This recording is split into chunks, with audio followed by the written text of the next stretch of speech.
Maintenant la parole au président de la Bolivie.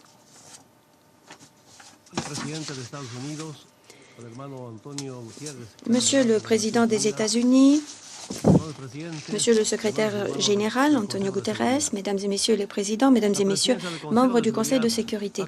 La présidence du Conseil de sécurité a convoqué les membres du Conseil à discuter de la non-prolifération des armes de destruction massive.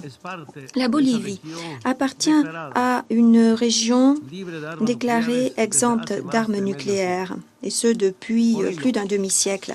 C'est la raison pour laquelle je dois rappeler l'article 1er du traité sur l'interdiction des armes nucléaires. Chaque État partie s'engage à ne jamais, dans quelque circonstance que ce soit, mettre au point, tester, produire, fabriquer, acquérir de quelque façon que ce soit, de posséder ou stocker des armes nucléaires ou autres engins nucléaires. J'engage tous les États présents autour de cette table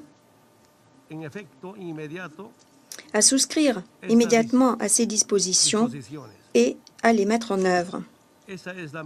C'est là la meilleure solution pour éviter l'utilisation de ce type d'armes, ce qui serait catastrophique. C'est un devoir moral, c'est une dette que nous avons vis-à-vis des générations futures. Chers frères, chères sœurs du monde entier, les États membres du système des Nations Unies sont obligés de respecter les principes fondamentaux de la Charte de 1945, notamment le principe de règlement des différends internationaux grâce à des mécanismes de règlement pacifique. Et ceci ne passe pas par l'utilisation d'armes de quelque type que ce soit. Au contraire, ce sont la négociation, la diplomatie, le dialogue, le règlement judiciaire qui doivent orienter l'action de nos pays. La Bolivie est convaincue que ce n'est que de la sorte que nous parviendrons à avoir des sociétés plus justes, avec des responsabilités partagées. Nous devons pouvoir reléguer aux oubliettes du passé l'utilisation primitive des armes entre les peuples. Je souhaite souligner, à titre d'exemple, la contribution de la Cour internationale de justice, principal organe juridictionnel du système des Nations Unies, pour régler des différends entre les États sous diverses latitudes et dans différentes situations. Chers frères, chères sœurs, nous sommes convaincus qu'il est indispensable de discuter non seulement des conséquences des conflits, mais aussi et surtout des causes structurelles des conflits. Nous devons discuter des véritables causes de la rupture de la paix. Nous devons discuter des raisons de l'insécurité et du non-respect de la justice internationale. Prenons l'exemple de l'Iran, un pays auquel il a été fait référence ce matin. En 1953, les États-Unis ont financé, organisé et exécuté un coup d'État contre un gouvernement élu démocratiquement. Gouvernement qui, dans l'exercice de sa souveraineté, avait nationalisé son pétrole qui était aux mains d'une entreprise anglo-américaine. Ensuite, pendant des décennies, les États-Unis ont appuyé un gouvernement autoritaire qui permettait à des entreprises transnationales d'engranger les gains des ressources pétrolières. Cette situation a perduré jusqu'à la révolution de 1979. Aujourd'hui, l'Iran a repris le contrôle et la maîtrise de ses ressources et c'est à nouveau devenu une victime des attaques américaines. La Bolivie rejette catégoriquement l'action unilatérale imposée par le gouvernement des États-Unis à l'encontre de l'Iran. Nous condamnons également le fait que les États-Unis se soient retirés du plan d'action global commun, en utilisant des prétextes pour poursuivre sa politique d'ingérence dans les affaires intérieures de cette nation sœur.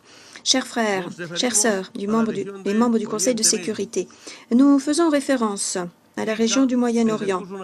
C'est une région riche en ressources naturelles, mais une région qui est touchée par des invasions, des guerres, des situations d'agression injustifiées qui continuent à causer la douleur et à semer le deuil.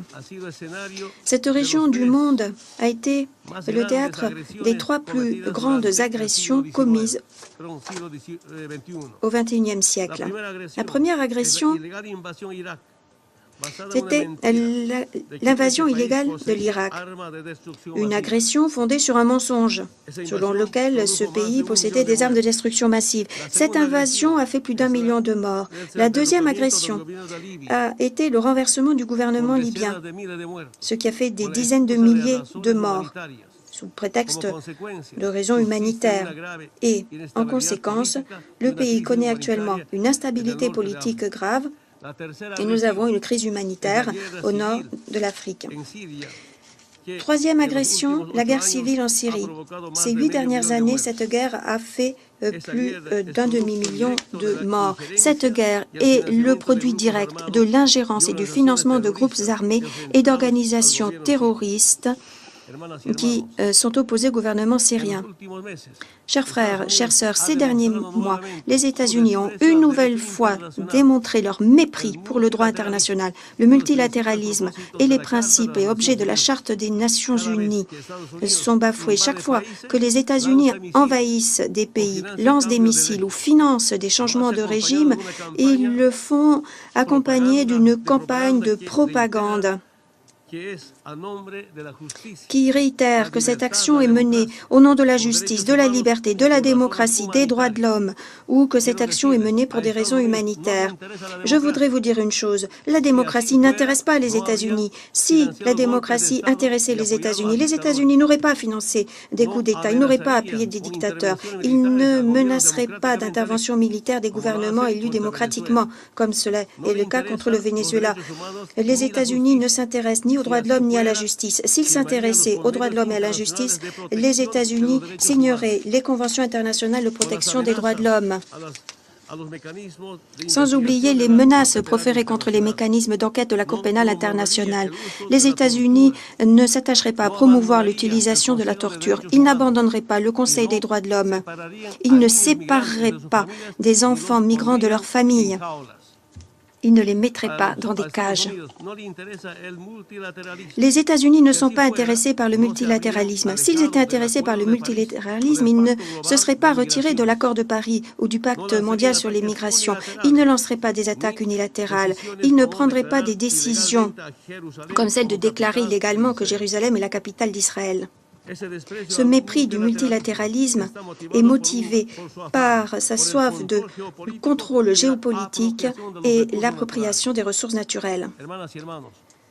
Chers frères, chères sœurs, au-delà de ces situations, nous saluons les pays, la France, l'Allemagne, le Royaume-Uni, la Chine et la Russie qui défendent fermement l'accord nucléaire signé avec l'Iran. Ce sont les pays qui n'ont pas abandonné l'accord de Paris. À ces pays qui défendent les principes d'égalité, de souveraineté des États, principes de non-ingérence, ces pays qui défendent les principes de non-ingérence dans les affaires intérieures, qui défendent le respect du droit international et le respect des engagements conclus, ces pays qui défendent le multilatéralisme, nous leur adressons toutes nos salutations. La responsabilité de notre génération est de créer un monde plus juste et plus sûr. Ce n'est qu'ainsi et qu'en collaborant que nous pourrons créer un monde multipolaire, avec des règles communes pour respecter des nations, pour défendre des Nations Unies. Je vous remercie.